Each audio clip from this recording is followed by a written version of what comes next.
Hi again everyone, welcome back again di Bitcoin Update. So everybody, ini adalah update after CPI data yang dirilis tadi malam. Saya nggak sempat untuk create video ya. One of the reason adalah saya butuh istirahat lebih awal. Jadi saya cuma sempat sampein update-nya itu melalui grup Telegram. Dan setelahnya saya ada aktivitas sedikit baru kemudian beristirahat. So teman-teman sekalian, ini sedikit update yang saya pengen share ke kalian ya seputaran Bitcoin dari setelah tadi malam. Jadi yang menarik gini guys, kalau tadi malam itu setelah rilis data CPI itu di pre-New York US equities itu pumping lumayan signifikan. Kelihatannya langsung disambut dengan kondisi yang positif. Ya, jadi saya pikir ini reaction cukup positif. Kemudian biasanya after New York itu ada kecenderungan market mengalami koreksi. Jadi saya katakan di sini nanti New York Open 230 biasanya sih ada koreksi, baru nanti lanjutin lagi arah pergerakan dengan sentimennya. Nah, sementara Bitcoin the moment dia create ATH baru ya untuk S&P 500, Bitcoinnya itu malah fake out doang guys, dan itu ngasih indikasi yang cenderung ke arah negatif. Kenapa demikian? Nanti detailnya mungkin saya akan jelaskan ya. Dan hari ini kita dapat bad news lagi. Jadi ini sebenarnya XRP guys ya. Tapi kalau XRP naik sendirian di saat yang lain lagi tertekan, biasanya jadi indikasi tertentu. Nah itu pasti teman-teman tahu ya. The moment XRP pump alone di saat yang lain lagi pada turun atau konsolidasi, nah ini biasanya money flow berikutnya pindah ke sini nih teman-teman, yaitu USDT dominance ya. Kalau lihat sekilas sih USDT dominance saat ini itu nunjukin adanya double bottom guys, dan double bottom ini punya neckline dan tampaknya neckline-nya akan berhasil di break ya dalam beberapa jam ke depan, atau lebih tepatnya 1 jam ke depan sih ya. Ini bakal dapetin konfirmasi untuk dia naik lagi. So I think market today masih bisa dapat selling pressure ya.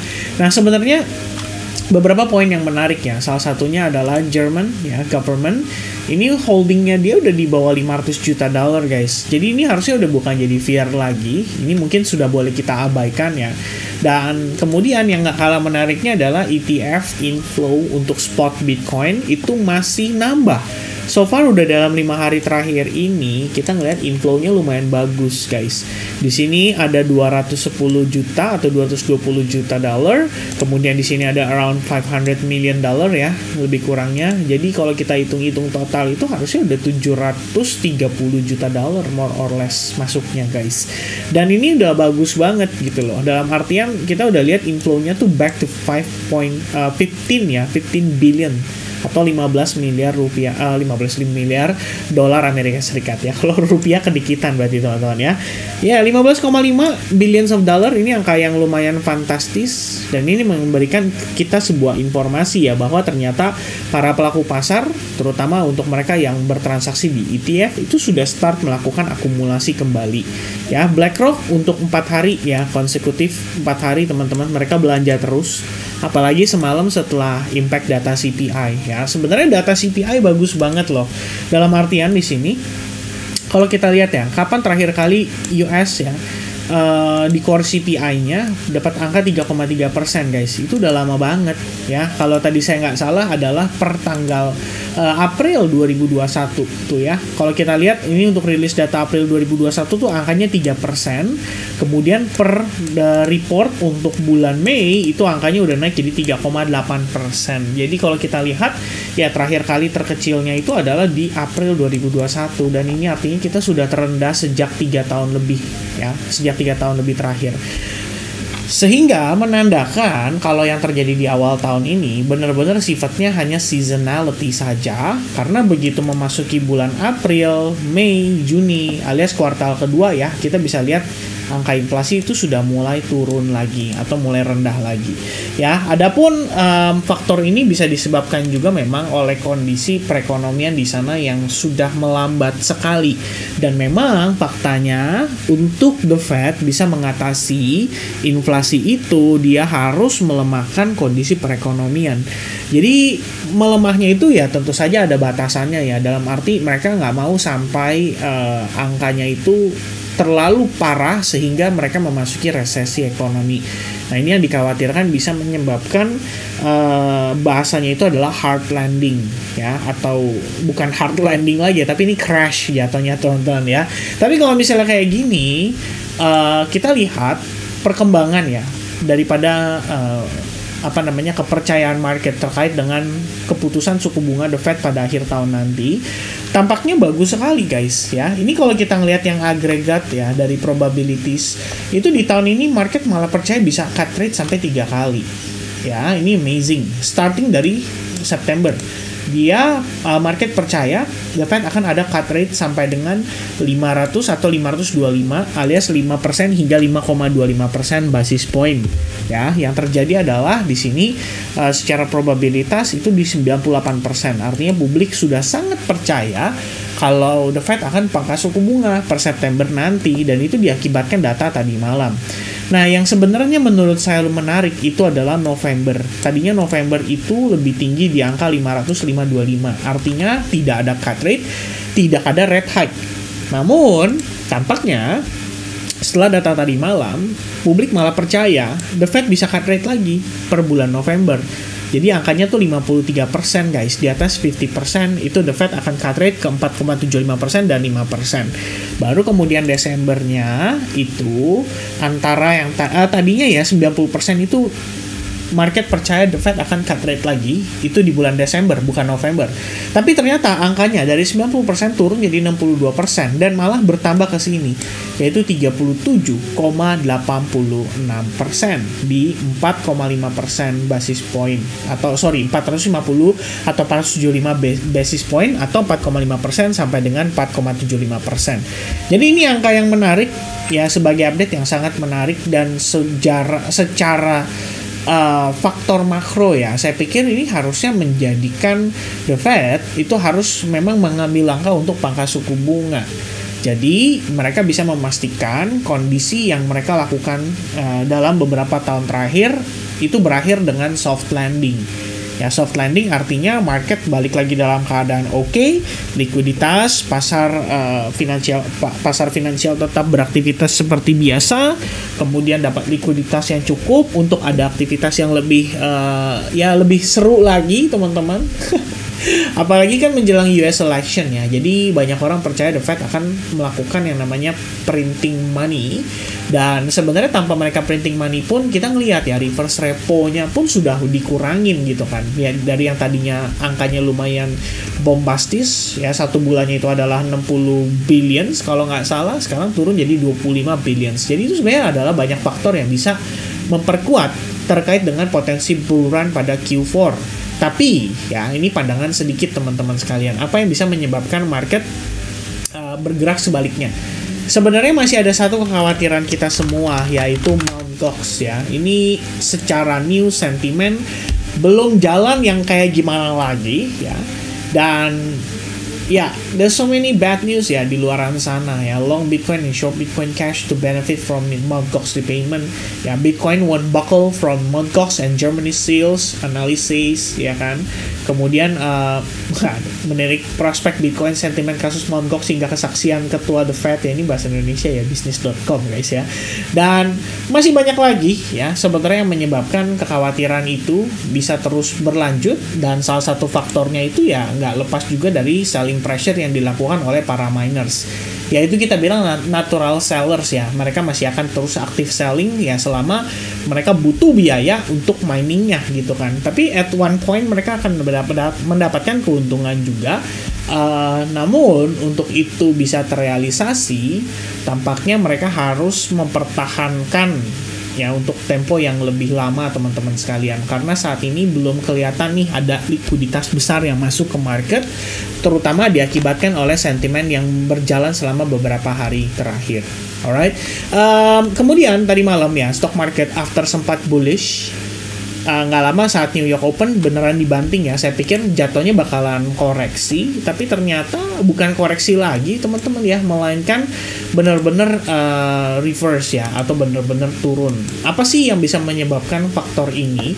Jadi setelah saya cari tahu tadi, saya research ya, rupanya kemarin itu hanya ada rotasi teman-teman sekalian. Dalam arti nih, dalam beberapa hari terakhir itu kita tahu ya, kalau saham-saham yang berhubungan dengan teknologi seperti Nvidia, Microsoft itu lagi bullish-bullishnya banget ya.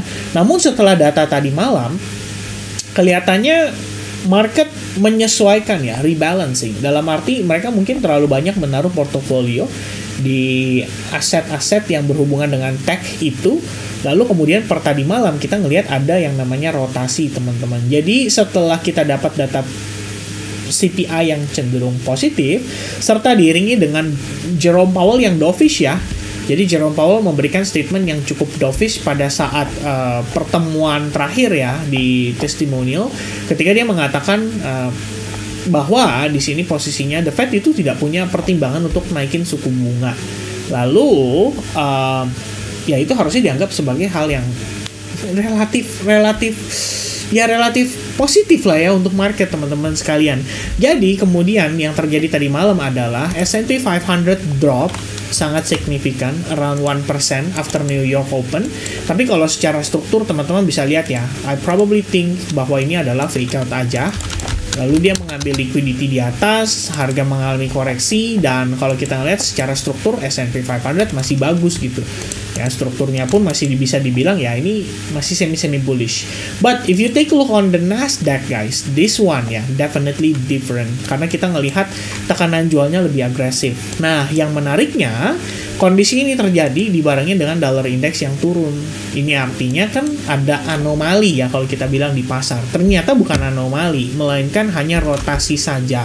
Jadi mungkin sebelumnya mereka-mereka yang belinya lebih banyak di teknologi atau tech stocks, akhirnya mereka start rebalancing dan beli aset-aset atau ya kita bisa bilang saham-saham yang di luar daripada sektor sektor teknologi only. Jadi kita ngelihat data yang ditunjukkan di sini ya ada proses di mana Dow Jones itu nggak terkena dampak gitu ya. Ya ada koreksi demikian, tapi nggak seberapa parah seperti yang S&P dan Nasdaq alamin. But in the end ya Dow Jones masih tetap dalam keadaan positif di luar dari S&P dan juga Nasdaq ya yang saat ini terkena dampak paling signifikan. Nah, hal itu bisa terjadi kenapa? Karena kalau yang tadi dijelaskan ya oleh salah satu analis ini ya mereka memang melihat kalau selama ini mungkin publik itu terlalu overbetting ya terhadap tech stocks. Jadi ketika posisinya CPI-nya sudah terlihat cukup positif, mungkin mereka juga melihat ya adanya alternatif stock yang mereka bisa manfaatkan, dalam arti harganya saat ini nggak overpriced atau overvalue. Ya, itu bisa jadi pertimbangan mereka. Nah, terus gimana nih, Vin, dengan posisi Bitcoin? Well, I think Bitcoin, teman-teman sekalian, memang kalau berdasarkan wave count yang terakhir kali saya share, ya, I think the idea for Bitcoin itu masih punya satu wave lagi menuju ke wave 5. Dan kalau posisinya lihat dari perspektif time frame daily, kalian bisa lihat, teman-teman, ini tuh sebenarnya kita masih ganjel.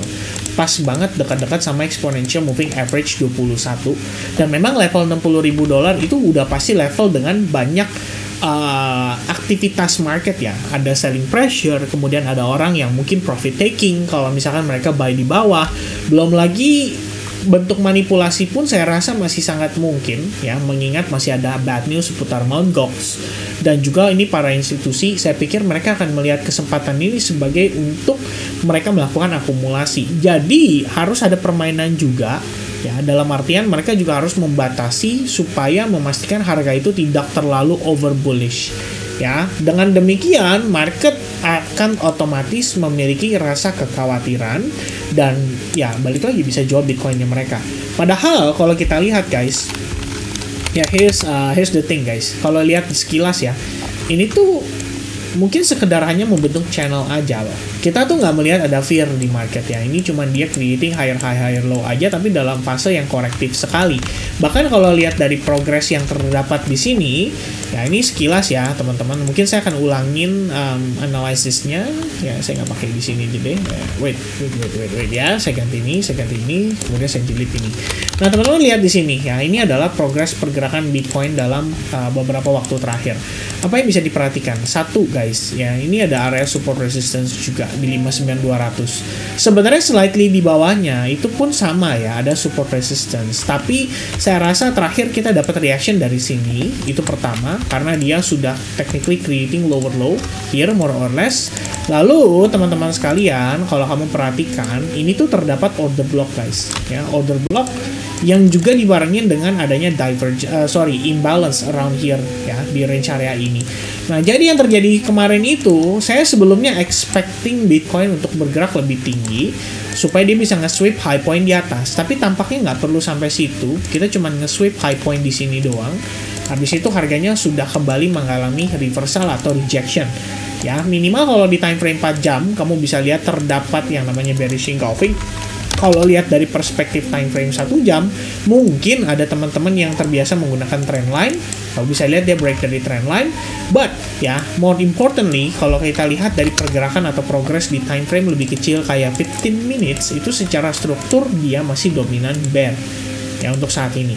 Ini berarti short term banget kita masih bisa meneruskan pelemahan. Ya, satu lagi yang kita perlu notice adalah di sini terdapat imbalance, kemudian di sini terdapat OB. Ya, atau order block. Nah, di atasnya lagi memang di sini terdapat imbalance. Jadi tadinya saya pikir ya mungkin market ya kalau misalkan dia memang harus dibawa konsolidasi dulu begini, mungkin pelan-pelan dia naik ke fake out dulu baru dia lanjutin pelemahan. Nah, kenapa saya katakan demikian? Karena pada dasarnya Bitcoin itu bergerak dalam channel. Jadi saya berpikir bagaimana jika Bitcoin harus finishing dulu nih untuk retest sampai ke trendline bagian bawah, which is kisaran 55 ribuan dolar atau 56 ribuan dolar before finally kita ngelihat dia start rebound lagi. Ya, itu sebenarnya satu yang kita bisa pertimbangkan untuk secara jangka pendek. Dan menariknya lagi adalah sejak tadi pagi Bitcoin itu hanya konsolidasi guys. Jadi dia sempat membentuk kayak begini, tapi kemudian tadi gara-gara, ya saya nggak tahu ya apakah XRP sebagai triggernya gitu kan. Tapi XRP lagi naik lagi, jadi well I don't know guys ya, can we see another rejection on the market? Perhaps yes, perhaps no, tapi ya who knows teman-teman sekalian.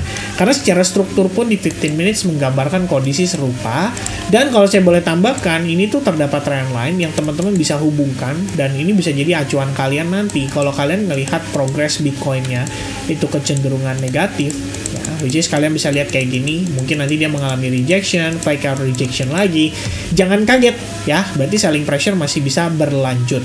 Nah, cuman satu aja sih yang saya sangat sayangkan guys, CPI kemarin itu nggak membuat Bitcoin yang menggebu-gebu ya, kita cuma lihat dia sebatas testing doang ke sini, habis itu dia mengalami fake out. Ya, ternyata dampak dari stock market juga ikut berpengaruh terhadap progres pergerakan Bitcoin. Sehingga kalau misalkan posisi kita saat ini belum terlalu take action, saya rasa itu adalah hal yang cenderung konservatif dan cukup baik untuk meminimalkan resiko.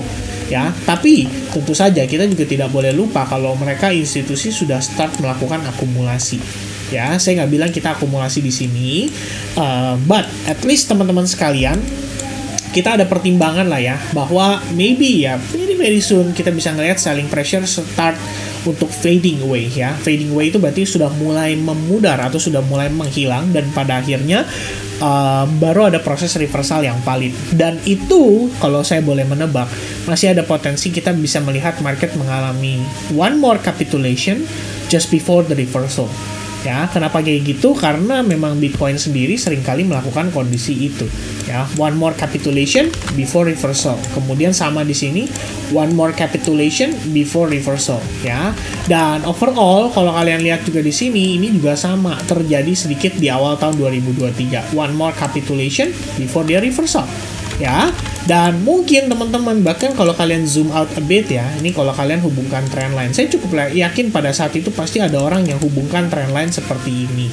Mungkin mereka notice ini sebagai apa? Sebagai head and shoulders dan break dari neckline, jadi mereka pikir ini bakal begini.